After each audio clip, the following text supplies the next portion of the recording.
Selamat datang kembali. Hari ini kita mau bahas sesuatu yang kedengerannya kayak fiksi ilmiah, tapi ini ada dasar sainsnya loh. Gimana kalau manusia beneran bikin koloni permanen di Mars? Apa kita bakal berevolusi jadi, ya, spesies yang beda?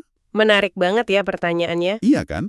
Sumber kita kali ini bab 14 dari buku Out There-nya Michael Wall. Nah, bab ini khusus ngebahas kemungkinan munculnya Homo sapiens, manusia Mars gitu. Homo sapiens ya. Jadi, ya, kita mau coba gali nih, dasar ilmiahnya gimana. Apa benar lingkungan Mars yang keras itu bisa bikin cabang baru di pohon evolusi kita? Oke, siap. Ini memang pemikiran jangka panjang yang menarik. Yuk, kita langsung bedah aja. Sumber ini ngajak kita mikir jauh ke depannya. Bukan cuma soal teknologi bertahan hidup awal-awal. Tapi apa yang terjadi kalau manusia udah mulai lahir, besar, turun-temurun di planet lain? Merah itu. Siap buat ngebayangin masa depan spesies kita. Mari kita mulai. Tentu. Nah, titik awal yang penting banget dipahami, seperti yang disorot di sumber kita, itu gimana koloni Mars dimulai. Oke, Jadi pemukim pertamanya itu kemungkinan besar bukan sampel acak dari manusia bumi. maksudnya? Kayak ada kriteria khusus gitu? Bisa jadi dipilih, atau ya mereka yang emang punya sifat tertentu. Berani, nekat, tahan banting, mungkin cerdas di bidang tertentu, pokoknya bukan representasi rata-rata lah. Jadi gen pool awal di Mars itu udah agak beda ya dari bumi. Nggak bawa semua variasi genetik kita yang seabrek ini. Tepat sekali. Ini fenomena yang namanya efek pendiri atau founder effect. Kumpulan gen awal yang terbatas dan mungkin sedikit bias ini jadi fondasi buat jalur evolusi yang bisa jadi beda. Perbedaan kecil di awal, tapi karena lingkungannya baru banget, bisa jadi besar efeknya ya. Betul, bisa jadi menyimpang dari populasi bumi seiring waktu. Nah, ngomongin lingkungan baru, tekanannya pasti beda banget. Kita mulai dari yang paling jelas deh, gravitasi. Di Mars kan cuma sekitar 38% bumi. Kalau lahir besar di sana, apa dampaknya? Kita udah lihat dari pengalaman astronot ya, meskipun cuma sementara di luar angkasa, gravitasi rendah itu bikin tulang kehilangan kepadatan. Jadi kropos gitu. Iya, cenderung begitu. Nah, kalau manusia hidup permanen, bereproduksi di Mars selama katakanlah ratusan atau ribuan generasi, tekanan seleksi alam kemungkinan bakal bekerja di sini. Gimana tuh kerjanya? Individu yang secara genetik mungkin punya kecenderungan tulang lebih kuat atau lebih padat secara alami, nah mereka ini yang mungkin lebih unggul, lebih bisa bertahan dan bereproduksi. Tunggu. Jadi, secara teori nih, manusia Mars di masa depan yang jauh banget, bisa jadi punya struktur tulang yang emang dari sananya lebih kokoh buat ngimbangin gravitasi rendah. Itu salah satu kemungkinan adaptasi fisiologis yang masuk akal ya, kalau tekanan lingkungannya konstan selama ribuan tahun. Wah, kebayang main basket di sana. Lompat dikit udah bisa ngedang kali ya, semua orang. Mungkin beneran ada Marsketball. Haha, bisa jadi. Itu contoh bagus gimana fisika yang beda bisa ngubah pengalaman hidup sehari-hari. Tapi ya, dari sisi evolusi, adaptasi tulang itu sangat mungkin.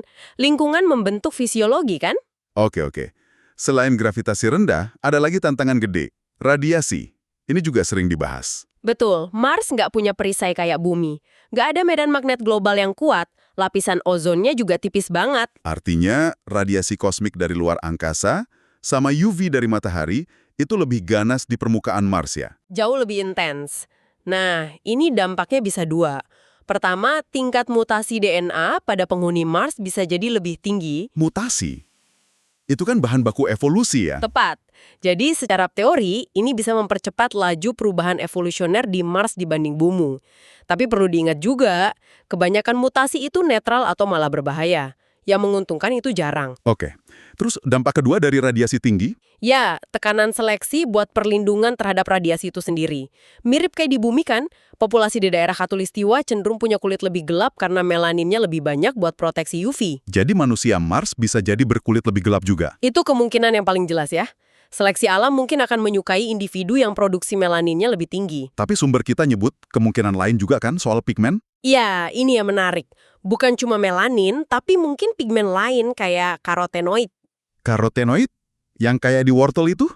Bikin warna oranye? Betul, ada spekulasi kalau pigmen semacam itu bisa juga berperan ngasih perlindungan terhadap jenis radiasi tertentu. Jadi, ya, ada kemungkinan manusia Mars itu kulitnya agak oranye. Wow, manusia Mars oranye. Kedengarannya kayak di komik, tapi ada dasar biologisnya ya? Dasarnya adalah keragaman mekanisme perlindungan biologis di alam.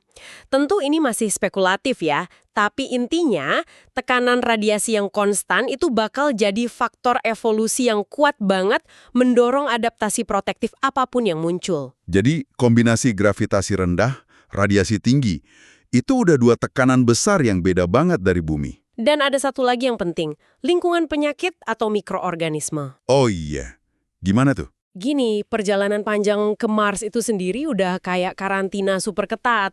Terus Mars sendiri sejauh yang kita tahu sekarang kayaknya steril dari kehidupan mikroba ala bumi. Jadi kalau pemukim awal hati-hati banget. Iya, kalau mereka nggak bawa hewan ternak, hama, atau bahkan tanah bumi yang penuh mikroba, mereka bisa aja bikin masyarakat yang bebas dari banyak penyakit menular kita, kayak flu, pilek, cacar, gitu-gitu. Wah, enak dong ya, hidup tanpa pilek.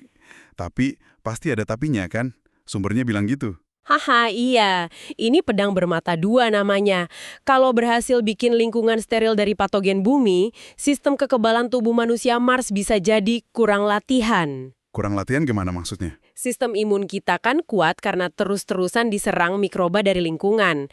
Kalau di Mars nggak ada tantangan itu, ya sistem imunnya bisa melemah dari generasi ke generasi. Melemah.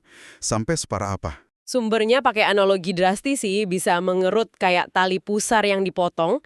Bahkan secara teori, sel darah putih bisa jadi organ vestigial baru, kayak tulang ekor kita. Nggak terlalu berfungsi lagi karena lingkungannya nggak menuntut. Waduh, ini mulai kedengeran agak serem nih konsekuensinya. Kalau sistem imun mereka lemah gitu, terus ketemu orang dari bumi lagi gimana? Nah, itu dia intinya. Kalau sistem imun manusia Mars jadi naif banget sama patogen bumi, kontak fisik sama pendatang dari bumi di masa depan bisa jadi bencana. Bencana gimana? Mikroba yang buat kita cuma bikin pilek ringan atau bahkan kita kebal, itu bisa memicu wabah mematikan buat populasi Mars. Jadi kayak skenario kebalikannya War of the Worlds gitu ya, di mana kuman bumi malah ngalahin alien. Ini malah manusia bumi yang bawa kuman maut buat manusia Mars. Bikin kontak antar manusia jadi bahaya. Ini kan bisa bikin mereka makin terisolasi ya, bukan cuma karena jarak bumi Mars. Persis. Dan disinilah semua kepingan puzzle mulai nyambung. Kita punya founder effect di awal, gen pool terbatas. Terus tekanan lingkungan unik. Gravitasi rendah bikin tulang adaptasi, radiasi tinggi bikin kulit adaptasi. Ditambah sistem imun yang beda banget, yang bikin pagar biologis sama bumi. Betul, tekanan seleksi yang beda plus isolasi reproduksi entah karena jarak atau karena risiko penyakit tadi. Nah, kombinasi ini resep klasik dalam biologi evolusi buat terjadinya spesiasi. Spesiasi. Pembentukan spesies baru? Iya, lahirnya spesies baru.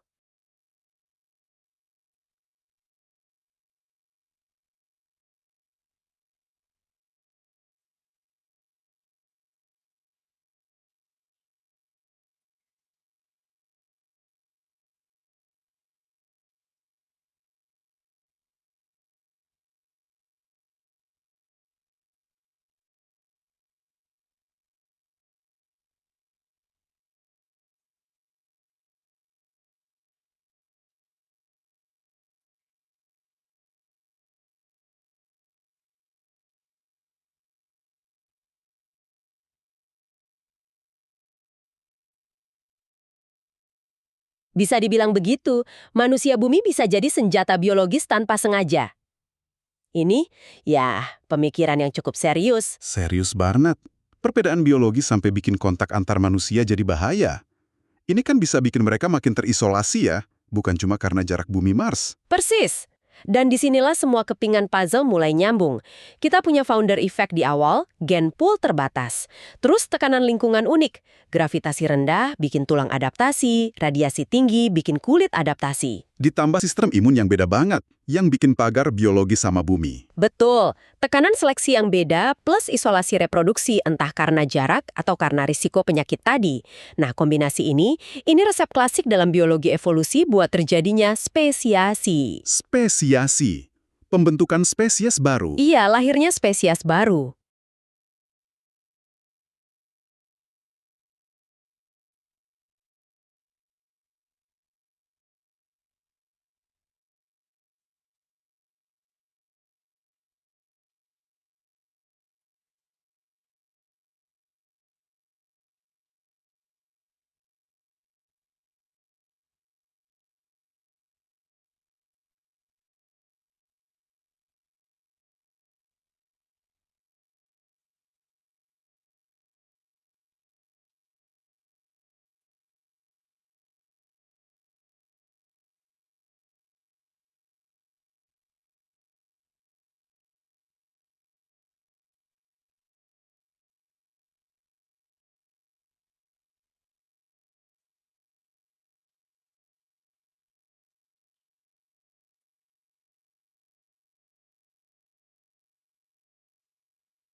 Oke.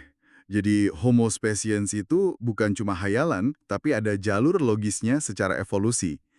Tapi ngomongin waktu nih, berapa lama proses kayak gini bisa terjadi? Sumbernya ngasih perkiraan? Ada perkiraan dari ahli biologi evolusi Scott Solomon yang dikutip di sumber.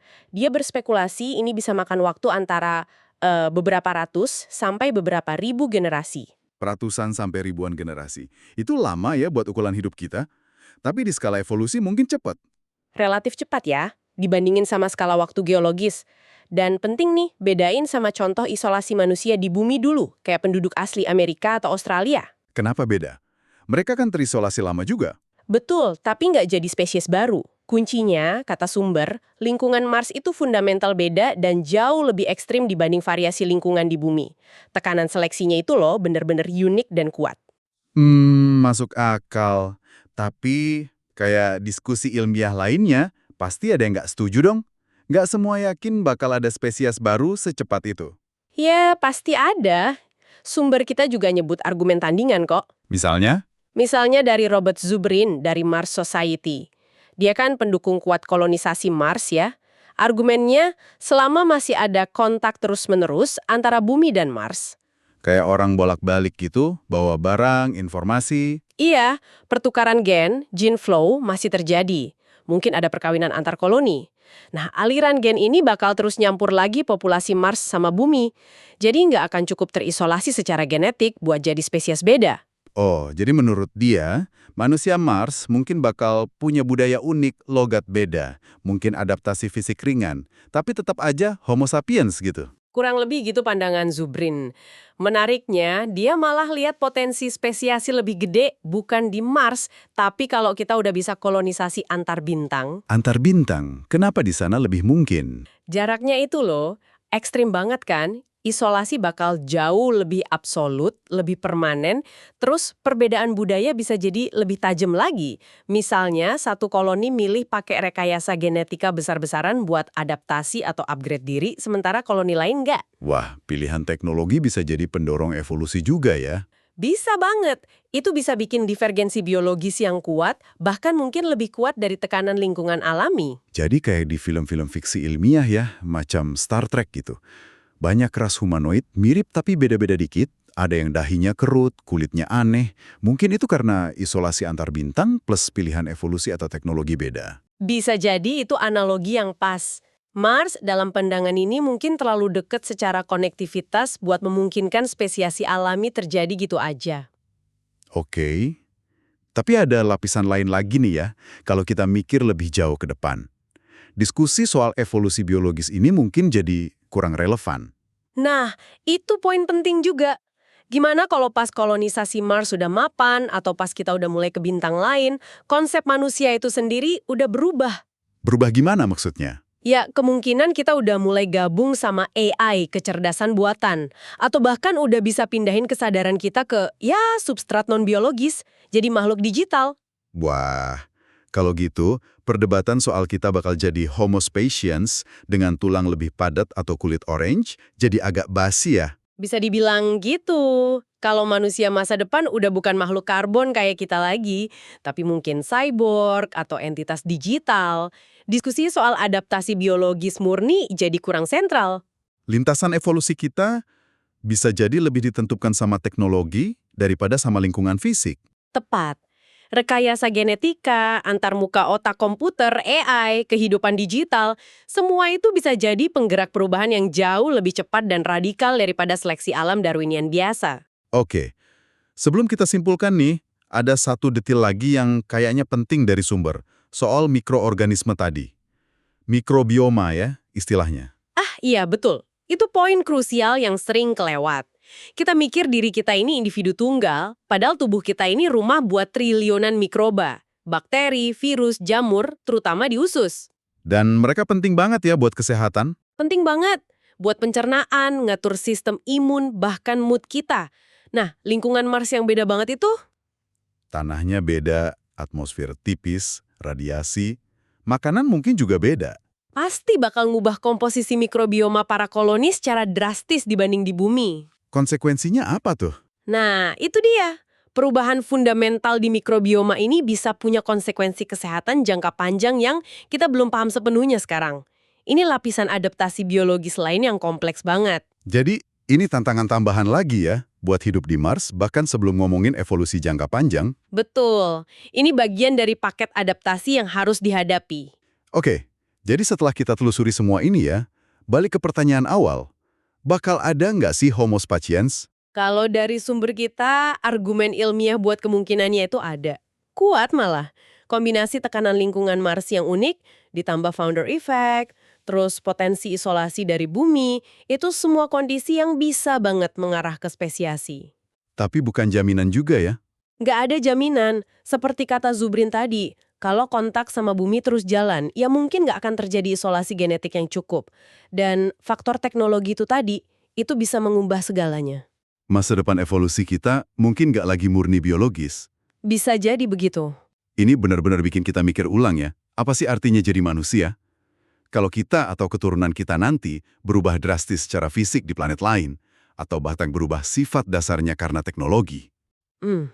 Terus gimana hubungan kita sama rumah kita, bumi?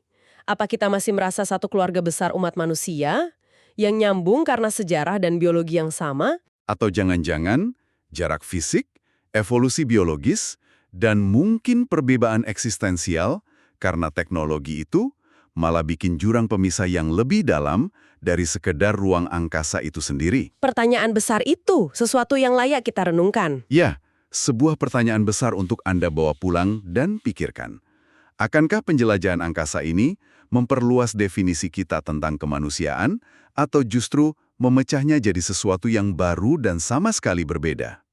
Sampai jumpa di pembahasan mendalam kita berikutnya.